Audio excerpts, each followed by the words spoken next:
باللہ من الشیطان الرجیم بسم اللہ الرحمن الرحیم ان اللہ فالق الحب والنوا،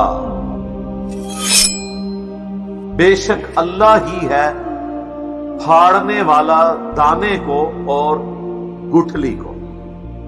یعنی زمین میں جو ہم اناج بوتے ہیں، گندم کا دانہ بویا جاتا ہے، اسے پھاڑتا ہے اللہ تعالیٰ، دو پتیاں باہر نکلتی ہیں اور پھر ایک اس کا پورا بوٹا لگ جاتا ہے. اسی طریقے سے آپ آم کی گٹھلی کو جب بوتے ہیں، شروع میں دو پتیاں اس کی بھی باہر آتی ہیں، بہرحال پھر سال ہا سال لگتے ہیں، آلموسٹ 8 سال لگ جاتے ہیں اسے پہلی دفعہ پھل دینے کے لیے. تو اللہ تعالیٰ ہی یہ سارے معاملات لے کر چلنے والا ہے.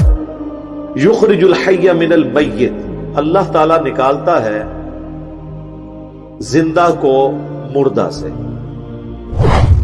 زمین مردہ ہوتی ہے، باقی جگہوں پہ قرآن میں آتا ہے کہ ہم مردہ زمین کی طرف بارش بھیجتے ہیں اور ایک دم ہری بھری ہو جاتی ہے. یعنی پوٹینشلی اس کے اندر زندگی ہوتی ہے، لیکن وہ بارش کی برکت سے اللہ تعالیٰ اسے مردے میں سے زندہ نکال دیتا ہے. وَمُخْرِجُ الْمَيِّتِ مِنَ الْحَيِّ، اور نکالتا ہے اللہ تعالیٰ مردہ کو زندہ سے.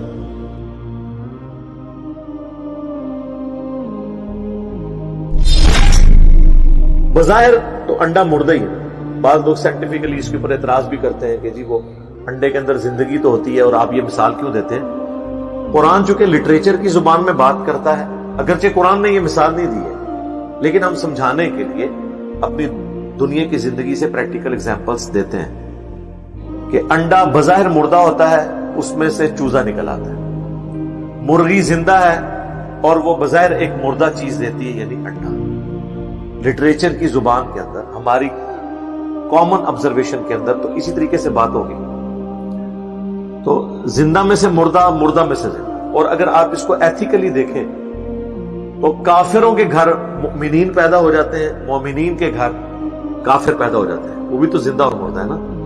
بخاری و مسلم دونوں میں حدیث ہے کہ اللہ کا ذکر کرنے والا زندہ کی مثل ہے اور اللہ کا ذکر نہ کرنے والا مردہ کی مثل ہے. ذکر تو پھر بعد کی چیز ہے نا، اس سے بڑی چیز ہے ایمان کی دولت. جو ایمان لانے والے ہیں وہ زندہ ہیں، جو ایمان نہیں لانے والے ان کو اللہ نے قرآن میں مردہ کہا ہے. سورۃ الانعام میں یہ آیت گزر چکی ہے کہ حق بات وہی قبول کرتے ہیں جو بات کو سن لیتے ہیں، اور مردوں کو تو اللہ تعالیٰ قیامت کے دن ہی اٹھائے گا. یعنی عقل کے اندھے جو بات کو قبول نہیں کرتے ان کو اللہ تعالیٰ نے مردوں سے تشبیہ دی ہے. ذالکم اللہ فانا تؤفکون، یہ ہے تمہارا اللہ، تمہارا رب، تو کہاں پھیرے جاتے ہو، کہاں بہہ کے جاتے ہو. یعنی جس رب کی یہ کوالٹیز ہیں اسے اپنا معبود مانو، اسے اپنا الہ مانو اور اسی سے ہی دعائیں مانگو. اللہ کو چھوڑ کر اور ہستیوں کی طرف کیوں متوجہ ہوتے ہو، حالانکہ ان کے پاس تو کوئی کوالٹی اس میں سے نہیں ہے کہ وہ گٹھلی میں سے درخت کو نکال لیں، دانے میں سے پودے کو نکال لیں. یہ تو کسی کو پتا بھی نہیں ہے. یعنی اللہ تعالیٰ کا آرڈر ہے مٹی کو دیکھنے میں یہ حقیر چیز ہے، لیکن اگاتی ہے. دوسری طرف سونا سب سے قیمتی دھات ہے، اس میں آپ بیج ڈالیں تو کچھ بھی نہیں نکلے گا. یہ اللہ تعالیٰ نے مٹی کے اندر کوالٹی پیدا کر دی ہے. تو اللہ تعالیٰ فرما رہا ہے یہ ہے تمہارا رب اللہ، اسے اپنا معبود مانو جس کی یہ کوالٹیز ہیں.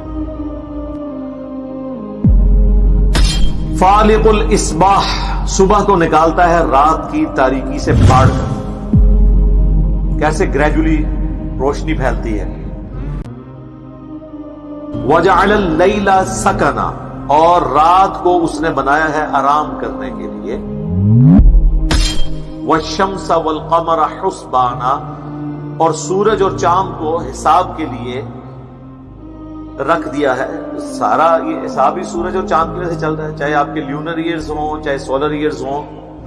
پھر چاند ایک کیلنڈر بھی ہے آسمان میں. آپ دیکھیں کہ چاند جب نکلتا ہے بالکل باریک ہوتا ہے، پھر وہ سیمی سرکل بن جاتا ہے، 7 دن کے بعد پورا سرکل بن جاتا ہے، 14 دن کے بعد پھر وہ دوسری طرف سیمی سرکل بن جاتا ہے 21 دن کے بعد.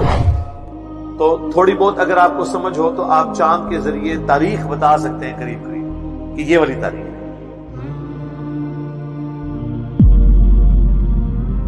یہ اللہ کی طرف سے کیلنڈر ہے. پھر روزانہ کا ایک کیلنڈر 24 گھنٹوں کا، سورج کے نکلنے سے لے کر غروب ہونے تک.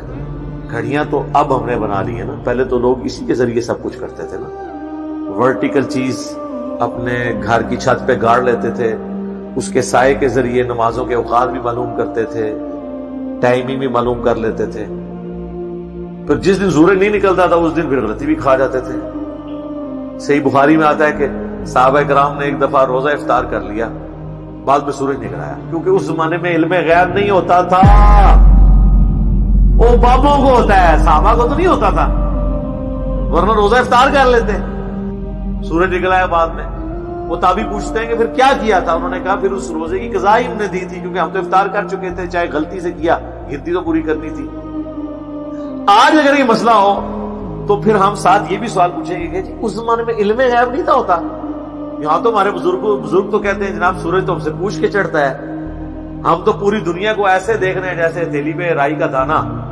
تو آپ لوگ تو صحابہ، آپ لوگوں کے گھوڑوں کے قدموں کی خاک، جو گھوڑے کے نتنے میں بیٹھے اس کو کوئی غوث قطب ابدال نہیں پہنچ سکتا، تو آپ لوگوں کو نہیں پتا چلا. بعد کے بزرگ تو یہ کچھ سب کچھ دیکھتے ہیں. اس زمانے میں کہانیاں ہوتی نہیں تھی. ہم نے یہ ساتھ ساتھ آپ کے دماغ میں ڈرل کرنا ہے تاکہ آپ کو پتا چلے کہ کس بڑے لیول کا دھوکہ اس امت کو دیا گیا ہے قرآن کے ہوتے ہیں.